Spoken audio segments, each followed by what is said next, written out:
Welcome to the workout. We are going to do a 10-minute ab and back strengthening routine.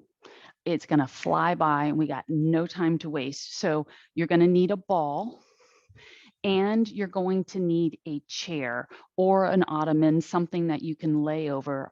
The ball can be used for all of the movements, but we're going to alternate between ball and the chair just to give you some options. All right. So abs and back. Personally, I'm going to assume that your body needs a little warming up, and putting the mat down will help you not slide on the floor as you're using your ball. It'll keep your feet from sliding, is what I mean to say. So, though this is not a traditional ab movement by most people's standards, it is one that is in my wheelhouse and I go to every single time I'm with a client or myself because it's a connected mind to muscle. So as you do your sit on the ball, pull your navel into your spine. As soon as you pull your navel into your spine, I want you to practice. I've got my arm up so you can see the hips. I want you to practice your pelvic tilt. The pelvic tilt is an essential part of the roll down position and the walk back. So you're in pelvic tilt. As soon as you pelvic tilt, you're firing up your phenomenal abdominals. Spine takes on the curve. C curve is what it's called. Draw your chin down and start your walk out. And as you walk out, you're going to walk and not let the butt sag, because remember, you're in pelvic tilt. Get your head supported on the ball, lift and bridge. So this is part of your stabilizers. Stabilizers, working your stabilizers do recruit your core. That's the essence of it. So now don't push back. First, you pick up your head and then you initiate what feels like a crunch and then you walk back. It's in the walk back that you want to use the heels of your feet. The heels drive you back, and that is your ab roll up right there.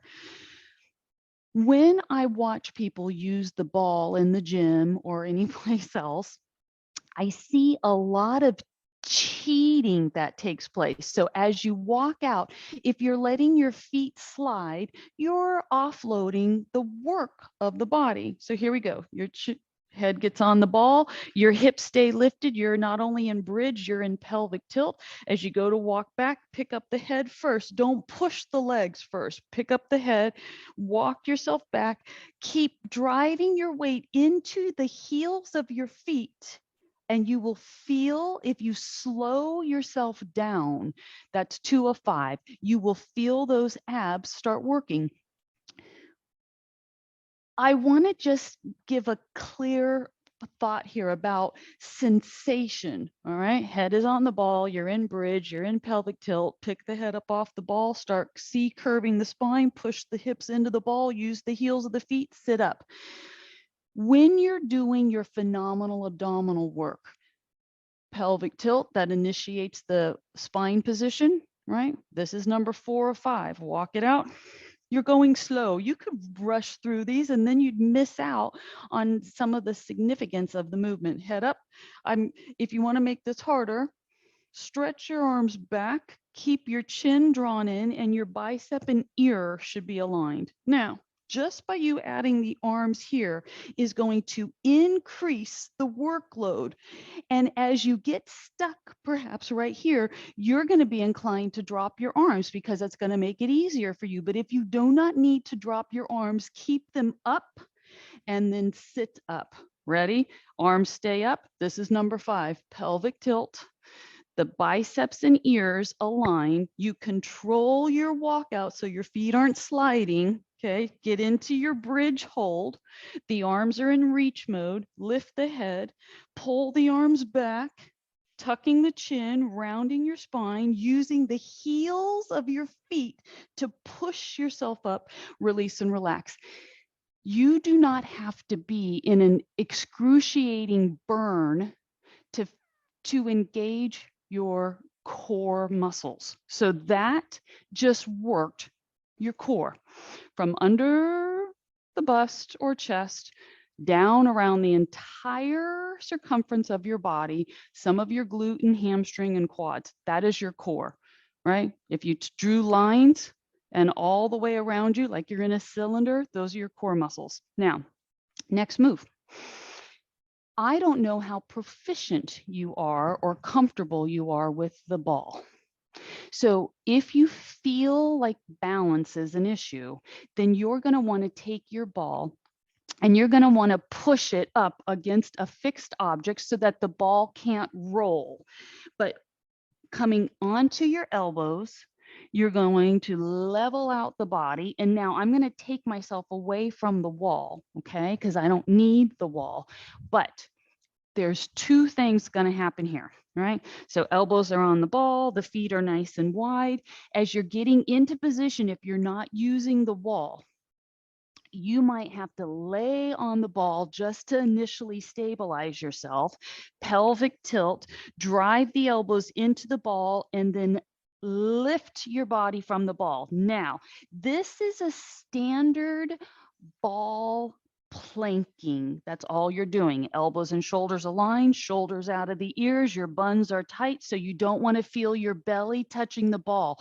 You want to be slightly rounded in your spine and your navel pulled up into your body. So here we go. You either brace and hold, or you're like, I want it harder. If you want a harder movement, then you drive your elbows into the ball to make circles. 5, 6, the circles are very much of a challenge. 8, 9, reverse the circle. Keep squeezing your buns, stiffening your legs, keeping your circle nice and tight. 5, 6, keep it tight. 7, 8, 9, and now sink down because you got to get yourself off the ball. Let one leg do you can knee down. That's the easiest way, right? Is to get out of it. But you can also stride a leg, push yourself up. So now I told you we were going to be incorporating abs and back body line. Move your ball, but bring your chair. We're going into the chair just to give ourselves a little bit of a variety, okay? The ball can be surprisingly taxing. And I like to shake it up a little bit so that we're not doing too many things on the ball because it requires a whole different skill. Now, you're gonna lay on top of your chair, stretch the legs, reach the arms.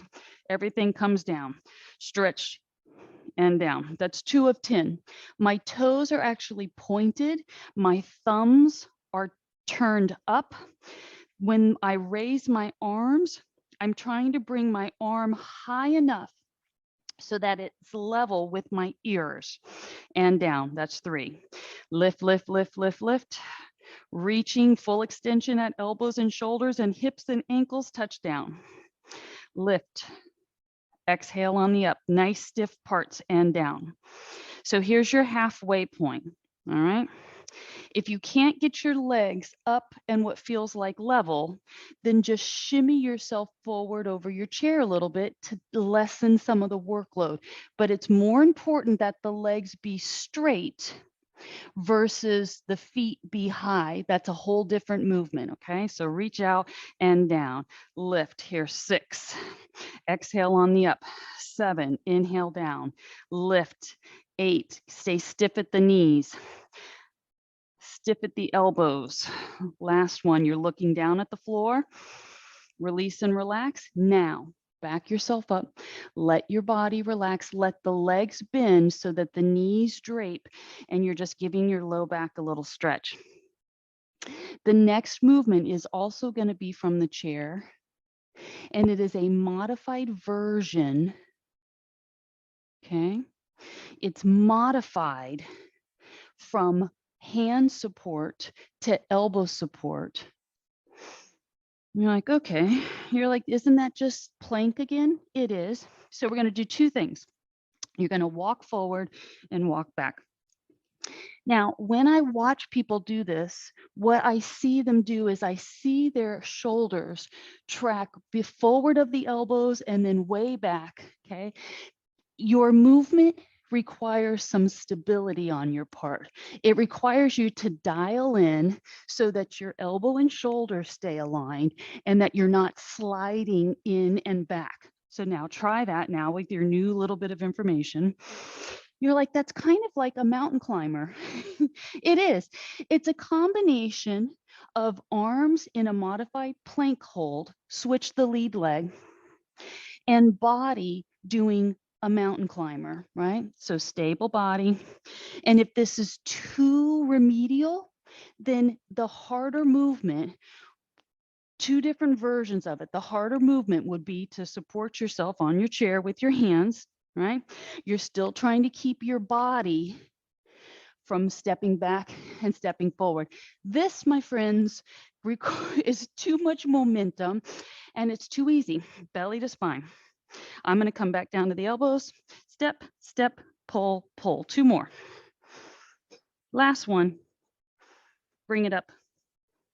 Now, back to your ball. All we need is a chair and a ball. We don't have to get down on the floor to do abs. And sometimes if you think about your exercises needing to be floor-based, if you struggle with getting on and off the floor, often that'll be enough just to have you go, "Oh, I'm not going to do that." But if you can use your other accessories to bridge the gap and still be effective in your training, that's like, okay, I got that. You ready? Walk out to bridge. All right, take your hands behind the head. I want you to think crunch, right? The position of what you would need to be in for crunches. You got that? Now, you are going to walk back, but you're not going to sit up. You're going to bring your feet back. The neck, if you walked any further, you would feel like you would flop over the ball and fall off the ball. You are now in a tabletop position. Fire up your buns. All right, let me get my little chair out of my way. So hands support the head. Your upper back gets to lower down without the head flopping back, really important. And as you lower your shoulders, you should feel a massive amount of stretch through the rib area. Now, keep firing up your buns, pull your navel to you, inhale, and then you're only going to sit up to the point where you feel the muscles kind of tremble a little bit. If you come all the way up here, you've momentumed yourself up and you're kind of cheating. So let's do it again. You're stretching back. The chin is kind of being held chin towards the chest so that you can lower your body using your thoracic position. Squeeze the buns, belly to spine. Exhale, lift. Inhale, stretch. Exhale, lift. Use the feet. The feet are directly under the knees. Your heels are pushing down into the floor as you do your sit up because that's part of your leverage. Stretch, breathe in, squeeze the buns. As a matter of fact, you're not releasing your bun contraction. That is what's helping stabilize through the hips so that your back stays protected. The buns are fired up. Inhale back, exhale, lift. Inhale, exhale. You're going to do one more. Now, as you pull yourself up, we're going to take the hands away from the head, keep your chin tucked, walk yourself back to your upright sit. Okay. Belly towards the ball. You're going to do a walkout. Now, this walkout, though the ball is supporting a significant amount of your weight, here's what it looks like. Okay, I'm going to give you two options and we're going to say this is the last move, but you absolutely could go through these 5 exercises I think we did 5, 2 or 3 times and be good to go, right? And you'll have done front body and back body work. So your ball walkout is this. Your hands load to what feels like you're getting ready to do a push-up, and then you walk back. And as you walk back, you're going to control it so that 1, you don't fall off the ball, and 2, you don't walk back so far that your body relaxes and the feet hit the floor. So keep your shoulders and elbows and wrists stacked. Walk forward. Now, if everything is fine with you here, pull your navel up into your body and then draw your knees towards your arms. Push the legs back, stop before you saggy spine position it, and then walk back. And here's where you might have to make a really big decision. If your wrists are feeling overly taxed, then you're going to try to do a different hand position, which is called knuckles down. So make fists, keep your palms turned into each other, start your walkout. See what happens, right? Get to a point where you feel like your body's in push-up hold position, tuck the abs up into the body, pull your knees to your chest, push back and pause. So from right here, without the head hanging, pull the neck up towards the ceiling and keep staring at the ground. Pull your belly up into your body, and now you're going to do 5 reps of knee to chest tuck. Pull and exhale, stretch, controlling the stretch back position so the body doesn't sag. Pull and exhale. Inhale, push it back. Pull and exhale. Inhale, push it back. Pull.